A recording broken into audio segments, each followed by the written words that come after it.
السلام عليكم ورحمة الله وبركاته. قل هل يستوي الذين يعلمون والذين لا يعلمون. সম্মানিত ভাই বোন, 24 ঘন্টায় কোরআন শিক্ষা অনুষ্ঠান যারা দেখছেন সকলকে আন্তরিক মোবারকবাদ জানাচ্ছি। আমরা একটু একটু করে কোরআনুল হাকিম তিলাওয়াতের যোগ্যতা অর্জন করতে আপ্রাণ চেষ্টা চালিয়ে যাচ্ছি। আর এই সাফল্যের জায়গাকে ছোঁয়ার জন্য আল্লাহর রহমত একান্তভাবেই কাম্য হয়ে আজকে 18তম ক্লাসে উপনীত হয়েছি। তাসদিদ কত শিখলাম, কতভাবে শিখলাম। এখানে এসে আমার ব্যক্তিগত অভিজ্ঞতা হচ্ছে 100 স্টুডেন্টকে নিয়ে যদি আমি বক্তব্য চালু করেছি, এখানে এসে আর না হলেও 90% স্টুডেন্ট ঝরে পড়েছে। আসুন না আজকে তাসদিদ শিখি। 17তম ক্লাসে তাসদিদের একটা সংক্ষিপ্ত ধারণা আমি দিয়েছি। 18তম ক্লাসে তার বাকি অংশ ইনশাআল্লাহ আমরা প্র্যাকটিস করব। আমি তো একটু ধরিয়ে দেব, বাকিটা আপনারাই করে নিতে পারবেন ইনশাআল্লাহ। আসুন আমরা সোজা চলে যাচ্ছি ক্লাসে। তাসদিদ শিখে প্রথম পর্বটা কি আছে আমরা একটু দেখে নিই। তাসদিদ মূলত যজমের মতোই কাজ করে, তবে পার্থক্য হলো যজম এর একক উচ্চারিত হয়। যজম যখন হবে হরফের একক উচ্চারিত হয়, যেটা আমরা এর আগে প্র্যাকটিস করেছি অনেকবার। কোনো হরকত থাকে না যজমে, কোনো জের জবর পেশ, দুই জের দুই জবর দুই পেশ, এগুলো কিছুই থাকে না। আর তাসদিদ একক উচ্চারিত হওয়ার পর হরকত কিংবা তানবিন থাকে এবং সেটা পড়তে হয়। তাহলে তাসদিদ হলো এককের পরে যজমের পরে আবার আর একটা হরকতও থাকবে। জাস্ট আমরা উদাহরণে গত ক্লাসেও দেখেছি, তাসদিদ হলো অক্ষর দুইবার উচ্চারিত হয়। যেমন এ হলো আ, আর এখানে প্রথম বলবো শুধু ব, আব।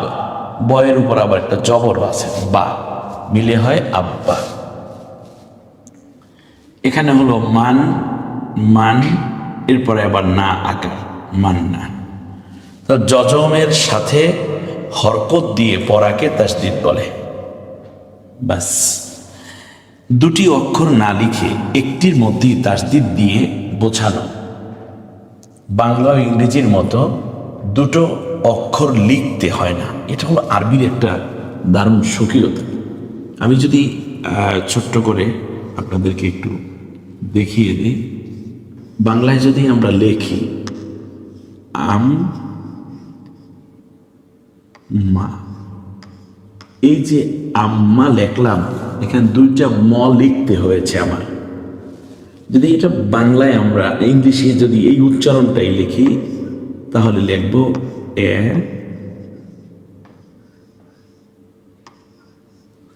আম্মা। কিন্তু আরবিতে একটা মজা আছে, সেটা কি জানেন? এ হলো অ আর এ হলো ম। ওকে আকার দিয়ে বানাইলাম আ, তারপরে হলো এই শুধু একটা ম, আম। এই মকে আবার আকার দিলাম মা, হয়ে গেল আম মা। অর্থাৎ আমার দুইটা মিম লেখা লাগতেছে না, শুধুমাত্র তাসদিদের ব্যবহারের মধ্যেই আমি মূলত আম্মা বানিয়ে ফেলতে পারি। আম মা, আ, এই সিম্বলটা ব্যবহার করব আমরা বলেছি। এরপরে আকার আম্মা। অর্থাৎ এই যে মানে ছড়িয়ে যাওয়া, এটা না গিয়ে আমরা একই জায়গায় আমরা এই শব্দগুলো তৈরি করতে পারি। এরকম আমার মনে হয় বহুতল ভবন যেটা, সেটার কনসেপ্টটা এখান থেকেই আসছে। এই দেখুন, আম মু, যদি বলি মুন, অথবা যদি বলি এটাকে 4 আলিফ পর্যন্ত টানা যাবে যদি পরবর্তীতে কোনো কারণ থাকে, তাহলে বোঝা যাচ্ছে। আবার নিচের দিকে যদি আমরা যেতে না, আম্মি, আম্মি, আম্মিন, আম্মা, হ্যাঁ, এরপরে আম্মান। খেয়াল করেছেন? মানে উপরে নিচে দুইও দিকে গিয়েই আমরা মূলত এই হরফগুলো তৈরি করে ফেলতে পারি। তো আমরা যদি এই জায়গাগুলোকে একটু ভিন্নভাবে দেখতে চাই আরও বড় করে এবং কয়েকটা স্লাইডের মাধ্যমে, তাহলে সহজ হবে। তাহলে তাসদিদটা আসলে কি? তাসদিদ হচ্ছে পূর্বের হরফের সাথে মিলিয়ে পরের যে হরফ, বাম পাশের হরফ যেটা থাকবে, যেমন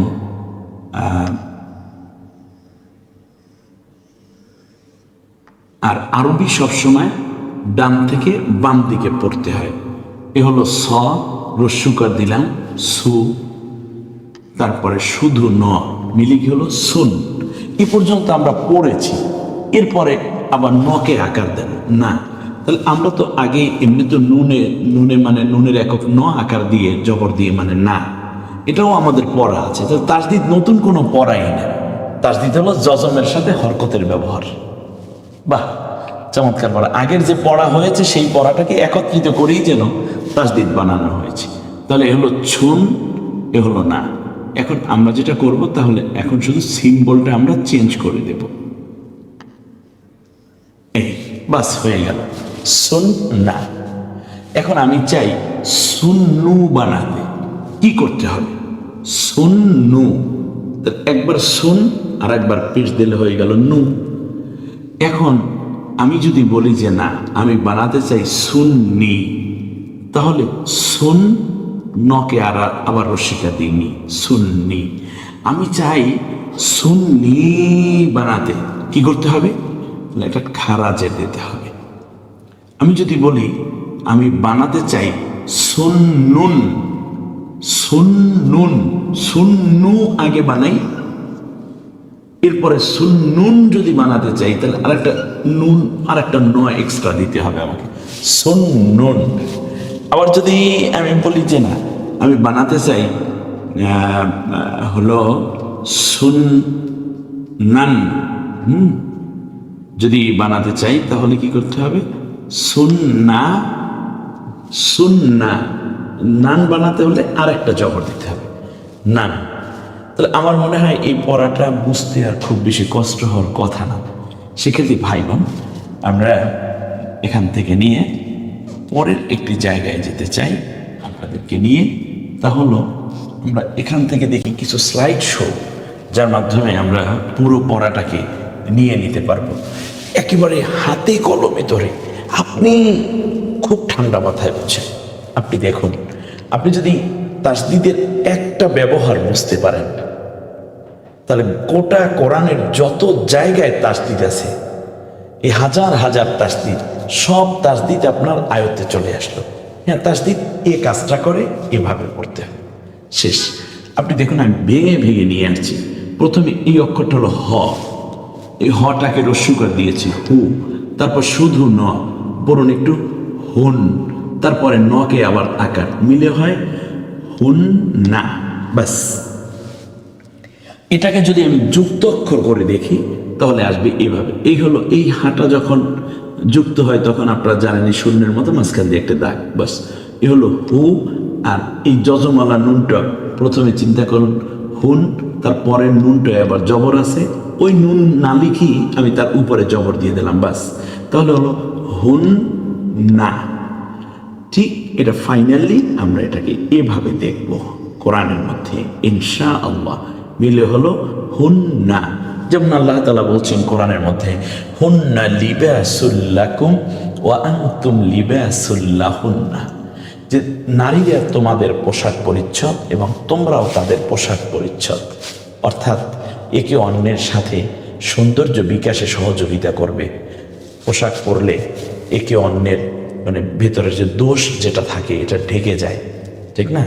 শরীরের কোনো জায়গায় যদি কাটা ছেঁড়া থাকে কিংবা শরীর কোনো জায়গায় দাগ থাকে, স্পট থাকে, পোশাক পরলে যেমন ঢেকে যায়, ঠিক তেমনই স্বামী স্ত্রী একে অন্যের দোষ ঢেকে রাখবে। এটা অন্যের কাছে বলে একে অন্যকে হেয় প্রতিপন্ন করবে না। আবার পোশাকের যত্ন নিতে হয়, এজন্য ধুয়ে মুছে ঠিক করে আয়রন করে যেমন আমরা রাখি পরি, ঠিক তেমনই স্বামী স্ত্রী একে অন্যের মধ্যে এভাবেই যত্নশীল হবে, যত্নবান হবে। এগুলো আল্লাহ তাআলা অনেকগুলো দৃষ্টিভঙ্গি এখানে দিয়েছেন। সেই হুন্না, এটা কিন্তু কোরআনেরই শব্দ। তাহলে আপনি অলরেডি কোরআনের একটি শব্দ পড়ে ফেলেছেন। একটা হরফ পড়লে ন্যূনতম 10টা নেকি আপনার আমল নামায় চলে আসবে। রমজানে এটাকে 700 গুণ পর্যন্ত বাড়ানো হয়। আর যারা প্রথম তিলাওয়াত করছেন আল্লাহ তাআলা তাদেরকে দ্বিগুণ সওয়াব দেওয়ার ঘোষণা রাসূল সাল্লাল্লাহু আলাইহি ওয়াসাল্লাম দিয়েছেন। এরপরে আসুন ইম্মা, এখান থেকে আমরা চলে আসলাম ইম্মা। একেবারে ভেঙে ভেঙে নিজে বুঝে বুঝে আস্তে আস্তে করে তিলাওয়াত করুন। এরপরে হলো ইম্মা, জাস্ট এই পড়াটা কি, আমি যদি আইডেন্টিফাই করে দেখি, এই পড়াটা কি আমরা চূড়ান্ত রূপে এভাবে দেখব, আর কিছু না। আপনি এটা পড়তে পারেন কিনা, এটা পড়তে পারেন, এটা পড়লেই এখানে পড়া শুরু করুন। দেখুন ইম্মা, আবার এখানেও ঠিক একই রকম ইম্মা। আমরা যেমন অনেক সময় ফার্স্ট ব্র্যাকেট সেকেন্ড ব্র্যাকেটের কাজ করেছি না সরলঙ্ক করতে গিয়ে, যেমন এ হলো ফার্স্ট ব্র্যাকেট, এরপরে হলো সেকেন্ড ব্র্যাকেট। আমরা এই ফার্স্ট ব্র্যাকেটের কাজ আগে করি, যেমন 1 + 2 এটা আগে করি, তারপর সেকেন্ড ব্র্যাকেটের কাজ করি। ঠিক তেমনই আপনার ওই একই রকম যে যজমের কাজটা আগে করে ফেলবেন, তারপরে হরকতের কাজ করবেন। যজমের কাজটা ফার্স্ট ব্র্যাকেটের মধ্যে থাকবে। এরপরে হলো রহ, হার, হার র মা, এটা কি এই দুইটা রকে একত্রিত করা হয়েছে, আর কিছু না। এটাই হলো তাসদীদ, একটা যজমের মতো করে আর একটা হরকত জবর দিয়ে, হার র মা। এটাকে স্পষ্ট আমরা দেখতে পাবো পূর্ণাঙ্গ কোরআনের মধ্যে এরকম দেখতে পাবো। এরপর হলো কদ দা, তাহলে তাসদীদ মানে হলো একই জাতীয় হরফ থাকবে, সেখানে হক্কর থাকে, ওটাকে দুইবার উচ্চারণ করতে হয়, একবার যজমের মতো আর একবার যেই হরকত আছে সেইটা দিয়ে। তাহলে কদ দা র, কদ কদ দা র, এটাকে এভাবে আমরা দেখবো এবং এভাবে কদ দা র। এরপরে হলো জান্নাতুন, এটাকে আমরা এইভাবে দেখবো জান্নাতুন, জান্নাতুন। হ্যাঁ, আল্লাহ আমাদেরকে জান্নাত নসিব করুন। এই জান্নাতুল লেখে এইভাবে জান্না, এই দুইটা নুন তো পাশাপাশি, এই একটার ভিতরে দিয়ে দেওয়া হলো। এই জবরওয়ালাটাকে আমরা পরে পড়ব, যজমওয়ালাটাকে আগে পড়ব। তাহলে জান্নাতুন, ঠিক একইভাবে এটা হলো, এখন আমরা যুক্ত করে ফেলেছি হরফটা জান্নাতুন। ঠিক ফাইনালি আমরা এভাবে দেখব জান্নাতুন। মাক্কাতুন, এরপরে হলো মাক্কাতুন, এখানে আমরা যুক্ত দেখলে এভাবে দেখব মাঝের অবস্থানটা, ফাইনাল অবস্থানে এভাবে মাক্কাতুন। এই মাক্কা মদিনা যেটা আমরা বলি।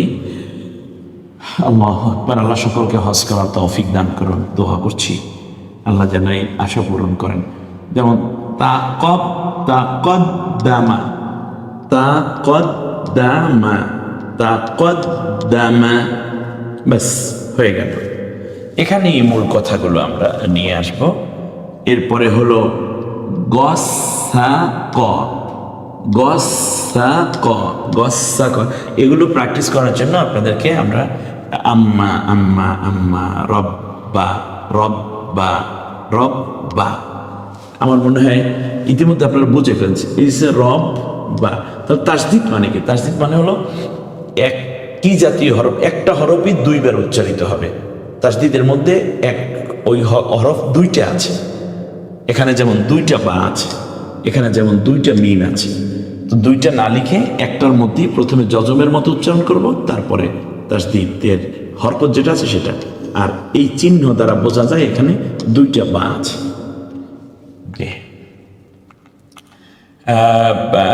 এমনি করে পরবর্তীগুলো আমরা এভাবে দেখে নিব ইনশাআল্লাহ। এখানে যে নোটগুলো দেয়া আছে এবং কুইজগুলো দেয়া আছে আপনারা ফলো করুন এবং চেষ্টা করুন। আশা করি আপনারা পারবেন এবং এটা নিয়ে আমরা সামনে আরও অনেকগুলো ক্লাস এবং প্রত্যেকটা জায়গায় এ নিয়ে কথা হবে ইনশাআল্লাহ। এবার আমরা দেখতেছি তাসদীদের পূর্ণরূপ, এই যে প্রাথমিক রূপ, যেমন আন না, এলো আন, এখানে আন, তারপরে জবর দিয়ে না, আন্না আন্না আন্না। দেখুন একটু, এটা না পারার কোনো কারণ নেই, চমৎকার করে। প্রথমে ছিল এটা এরকম, এই যজমওয়ালা হালত অবস্থা, ইম তারপরে আমরা এই ইমের সাথে একটা হরফ যোগ করে ফেলেছি, এখন এটা তাসদিদের অবস্থায় পরিণত হয়ে গেল। বাস এ হলো ইম, এরপরে মা, মা না মানে মিমের উপর জবর দিয়ে, নুনের উপর কাফের উপর, এটা তো আমরা পড়েছি, সমস্যা কোথায়? এর মিমে জবর দিয়ে মা, তাহলে এখন দুইটা মিম একত্রিত হয়ে গেল, তাহলে হলো ইম মা। ঠিক এভাবেই আমরা বোঝাচ্ছি আপনাকে যে ইম মা পূর্ণ রূপ হলো এরকম, ইম মা। হার মা আমরা এভাবে পড়েছি জজমে, হার এই জজম একক উচ্চারিত হবে হসন্ত আকারে, হা আর র, হার ময় আকার মা। এখন আমরা একটু যোগ করলাম আবার, হার র, ওই রই আর একটা র যোগ করলাম, তারপর মা। তাহলে যদি এরকম হয় হার র মা, জজমের কাজটা আগে ছেড়ে নেব পূর্বের অক্ষরের সাথে মিলিয়ে, হার র মা। কারণ এই আর ফাইনাল রূপ এরকম। প্রথমে আপনি দেখবেন যে আপনি এককটা বুঝেন কিনা। এই তো জান, এরপর হলো জান না, এরপর হলো জান না, জান্না, দেখুন তো পারেন কিনা। সুন তুন, এরপর হলো সুন না তুন, সুন্নাতুন। ফাইনালি আমরা এটা করেছি সুন্নাতুন। ব্যাস এই সিম্বলটাই আমরা এই ডাব্লিউর মতো যেটা, এটা হলো তাসদিদ। এখানে দুইটা র আছে, একটা র পূর্বের অক্ষরের পরে জজমের মতো একবার মিলে যাবে হার, তারপরে এটার উপর জবর আছে, রকে আবার রা বানাবো, তারপর হার র কফ, কফে রস্যকার দেব কু, হার র কু। হরকত দিয়ে উচ্চারণ মিল করুন, চমৎকার। এখানে হরকত দিন এবং কোথায় আছে বাংলা উচ্চারণের সাথে সেই দিকে মিল করুন। এটা হলো হুন্না, এখানে আপনি হরকত দিন। এখন এই হুন্নাটা কোন জায়গায় আছে? কুল্লামা। এখন এটা হলো মুক্ত অক্ষরে হরকত দেওয়া, এখন যুক্ত অক্ষরে সেই হরকত দিন। কাফে পেশ দিন, এখানে পেশ দেওয়া আছে, লামে তাসদিদ দিন, আকার দিন, কুল্লা, মকে আকার দিন, মা, কুল্লামা। বাংলায় কোথায় আছে? আর বাকি তিনটা আপনি মিলাবেন, আমি না। একটু দেখেন, আমি আর পড়বো না, এবার আপনি পড়বেন। এই জান্নাতুন, তোকে একটা পেজ দিলে তু, দুইটা পেজ দিলে সাথে ন যোগ হবে, এদিকে চলে যাবে এটা। মাক্কাতুন, জাহান্নাম, দেখেন তো জাহান্নাম কোথায় আছে? জাহান্নামুন। ব্যাস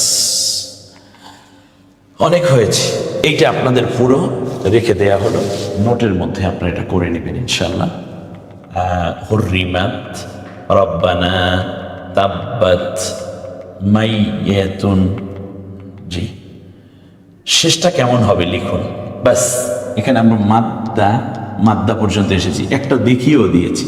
এখানে সোম্মা, এটা কেমন হবে উচ্চারণটা এখানে লিখবেন, এবং শেষ রূপটা কেমন হবে অবশ্যই পারবেন, কারণ শেষ রূপটা এখানে হবে এরকম, এরপরে এটা উচ্চারণ হবে। আমি একবার দেখিয়েও দিলাম, যা আপনারা যেন এরপরেও পারেন ইনশাআল্লাহ। আমি এটা বিশ্বাস করি, এত কিছুর পরে আপনারা অবশ্যই নিজেরা নিজেদের মতো করে গুছিয়ে নিতে পারবেন ইনশাআল্লাহ। এরপরে তো আমরা আছি, আপনার সাথেই আছি আমি ইনশাআল্লাহ। এই যে সুন্দর করে দেখুন, এই জায়গাগুলো আপনাদের করার জন্য, কাজ করার জন্য অপশন রাখা আছে। আমরা এবার যাতে হরকত লাগিয়ে কাঙ্ক্ষিত শব্দ তৈরি করুন। ব্যাস এবার আপনার কাজ, কুল বানান, কুল, এটা তো পারবেন। এরপরে আমি বলবো কুল্লু বানান, কুল্লু। কেমনে বানাবেন? কুল্লু তাসদিদ দিয়ে, কুল্লু উচ্চারণটা লিখুন। এরপরে কুল্লু হু বানাবো আমরা, মাশাআল্লাহ। ব্যাস কুল্লু হু। এরপরে আমরা আস্তে আস্তে পরেরটা যাচ্ছি, কাজবু, কাজবু, কাজাবু। তাহলে বোঝা যাচ্ছে এটা তাসদিদ হবে। কাজবু মানে এখানে জালটা জজম হবে, এখানে তাসদিদ হবে, এটা বোঝা যাচ্ছে। কাজা, যেহেতু কাজা দুইবার বলেছি, ব্যাস তাসদিদ, কাজ, কাজাবু। এরপরে কাজাবুন, বুন, একটা দিলে বু, আর দুইটা পেশ দিলেই তো বুন হয়ে গেল, কারণ তানভীর নয়ের কাজ করে, এরপরে আহাল, আহাল কি হলো? আহাল মানে হলো লটা শুধু ল হবে, হ্যাঁ যজম। আহাল্লা, আমি বলছি আহাল্লা, তার কারণ যজমের পরে আপনি তাসদিদের কাজ তো ইজি। সেটা কি? অকে আকার দেন, হকে আকার দেন, তারপরে লামের তাসদিদ দিয়ে একটা জবর দিবেন, ব্যাস। আহাল্লা, আহাল্লা, দুইবার উচ্চারণ হয়ে গেল। এরপরে ওহিল্লা, ও মানে ফেস দিতে হবে আলিফে, হকে রস্বীকার দিতে হবে, লামে একটা তাসদিদ দিয়ে জবর দিতে হবে, ওহিল্লা। তাহলে ওহিল্লা বোঝাই যাচ্ছে লটা দুইবার উচ্চারণ হবে, তাসদিদ।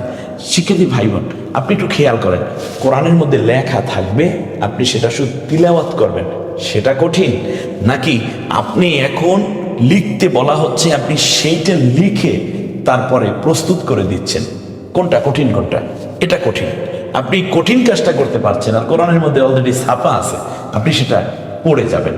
আর এখানে পড়ছেন এবং লিখে লিখে দেখাচ্ছেন। আলহামদুলিল্লাহ, আমি চাই আপনি আপনার ফাউন্ডেশনটা এইভাবেই মজবুত হোক। দুনিয়ার যে কোনো আরবি, রাসূল সাল্লাল্লাহু আলাইহি ইসলামের সিয়াসাত তাহাদিফ আপনি পড়বেন, পড়তে যেন কোনো জায়গায় আর আরবিতে যেন আপনি না বাজেন, এটাই হচ্ছে আমার টার্গেট। এই জন্য আপনাকে দিয়ে লেখানো হচ্ছে উচ্চারণ। হাল্লালাহু, হাল্লা, তাহলে বোঝা যায় এই হকে আকার দিতে হবে, এরপরে এইটার তাসদিদ দিতে হবে। প্রথম লামটা, এখানে দুইটা লাম পাশাপাশি আছে, প্রথমটায় তাসদিদ দেন হাল্লা, এবং জবর হবে, কারণ এখানে দুইবার উচ্চারণের পরে আবার কি হবে? জবর আছে।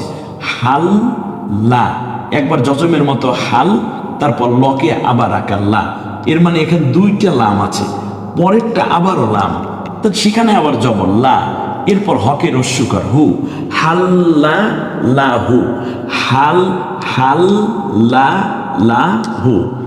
এরপরে জালামনা, জ লা শুধু ম, ন কি খাড়া আকার না, জালামনা রাব্বানা যালামনা, এই যে আমরা পড়ি সেটা এরকম যালামনা। জি, বাংলায় উচ্চারণ লিখুন। এখন লেখা আছে, আপনি বুঝলেন কিনা সেটা দেখার জন্য এই পর্বটা তৈরি করা হয়েছে। আব্বু, আব্বু, একবার যজম আর একবার পেশ। আব্বু মানে এখানে দুইটা ব আছে, এরপরে হলো ইম্মা, একটা হলো ইম আর একটা হলো মা। ইম্মা মানে মিমটা দুইবার উচ্চারিত হচ্ছে, যজমের মতো একবার পূর্বের হরফের সাথে মিলিয়ে, আর একবার গসা ক, গসা কা বলবো না, এই জন্য যেহেতু ওই হরফ যার উপরে জবর হলে আকার উচ্চারিত হয় না। আশা, তারপর শুধু ম, তারপর সু, আশামসু, আশামসু ওয়াল কমারু বিহুসবান। আমরা সূরা আর রহমানে পড়ি আশ শা, দেখেছেন? আশ শা, যজমের মতো, তারপর আবার এখানে মানে দুইটা শিন আছে, এখানে দুইটা স আছে, তারপর শুধু ম। আশাম, সকের রস্যকার, আশামসু মানে সূর্য। মিনাল জিন্নি, মি না, তারপর শুধু ল, এই আলিফে কিছু নাই, আমারও কোনো চিন্তা নাই। মকে রস্যিকার, নকে আকার, শুধু ল। মিনাল, জকে রস্যিকার, শুধু ল না, জকে রস্যিকার, তারপর একবার ন, জি থেকে নতে আসেন জিন, তারপর নকে আবার রস্যিকার নি, জিন্নি, মিনাল জিন্নি। কয়টা নুন আছে এখানে? কয়টা ন? দুইটা ন। তো জি থেকে একবার নকে আসেন জিন, তারপর নকে আবার রস্যিকার নি, মিনাল জিন্নি। মুহাম্মাদুন, আমাদের নবী সাল্লাল্লাহু আলাইহি ইসলামের নাম, আমরা বারবার মুহাম্মদ বলি। মকে রস্যকার, হকে আকার, তারপর একটা ম, মুহাম, তার মকে আবার আকার, মা, দুইটা ম দেখে একটা আকার দিয়ে দেন, মুহাম্মাদুন। ফাবাশশিরহু, ফা বা, তারপর একটা স, বাস, শকে আবার রস্যিকার শি, ফা বাস শি, তারপর র, তারপর হয় রস্যকার, ফাবাশশিরহু। তাহলে আমরা এখান থেকে যেই জিনিসগুলো নিতে পারলাম তা হচ্ছে, তাসদিদ মানে হচ্ছে আমাদের একটা হরফ একটা অক্ষর দুইবার উচ্চারিত হওয়া। তাসদিদ মানে হচ্ছে একটি হরফ দুইবার উচ্চারিত হবে, আর হরফটা দুইবার উচ্চারিত হবে। আর এই দুইবার যে উচ্চারিত হবে সেটা হবে হলো একবার পূর্বের হরফের সাথে মিলে যজমের মতো একবার, এরপর যে হরকতটাই থাকবে সেইটা উচ্চারিত হয়ে যাবে। যে অক্ষরে তাসদিদ দেখবেন ওখানে ওই অক্ষর কয়টা আছে? দুইটা আছে। আল্লাহ রাব্বুল আলামিন এই তাসদিদটা শিক্ষাকে এত সহজভাবে আমাদেরকে যে উপস্থাপন করার তৌফিক দিয়েছেন, এবং পরবর্তীতে আমরা আবার তাসদিদ প্রসঙ্গে পরের ক্লাসে আসবো ইনশাআল্লাহ। আমাদের সাথেই থাকবেন। অন্যকেও কোরআন শিক্ষার এই কার্যক্রমে অংশগ্রহণ করার জন্য আপনি দাওয়াত দিবেন। আপনি, আপনার ভাই, আপনার স্ত্রী, আপনার সন্তান, আপনার বাবা, চাচা, বন্ধু বান্ধব সকলকে ইনক্লুড করুন কোরআনের সাথে। চলুন নাজাতের পথে। আসসালামু আলাইকুম ওয়া রাহমাতুল্লাহি ওয়া বারাকাতুহু।